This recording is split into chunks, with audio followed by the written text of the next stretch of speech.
Exercise 4 by 38. Let's start. The question is as to whether the interference with the punishment by the labor court was justified or not. In other words, the question is whether the punishment imposed was so harsh or so disproportionate to the charge proved that it warranted or justified interference by the labor court. Here, it had been clearly found that the employee during work had hit his superior officer with a tension screw on his back and on his nose, leaving him with a bleeding and broken nose. It has also been found that this incident was followed by the unauthorized absence of the employee. It is in the context of these charges found established that the punishment of termination was imposed on the employee. The jurisdiction under section 107A of the Act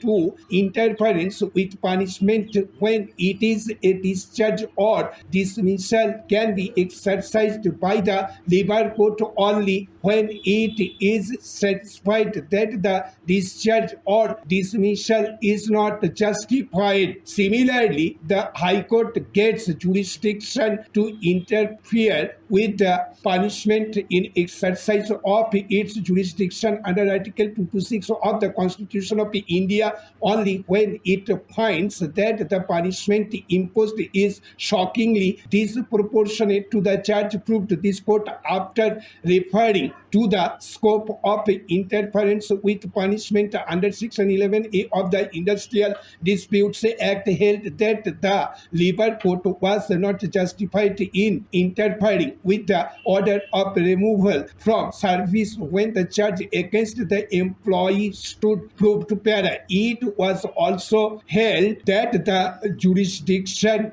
vested with the labor court to interfere with punishment was not to be exercised capriciously and arbitrarily. It was necessary in a case where the labor court finds that charge proved for a conclusion to be arrived at that the punishment was shockingly disproportionate to the nature of the charge found proved before it could interfere to reduce the punishment. This court, after referring to the decision in State of Rajasthan versus BK Meena within bracket 1996 6 SCC 417, also pointed out the difference between the approaches to be made in a criminal proceeding and a disciplinary proceeding. This court also pointed out that when charges proved were grave vis-a-vis the establishment, interference with punishment of dismissal could not be justified. This court again reiterated that the jurisdiction to interfere with the punishment should be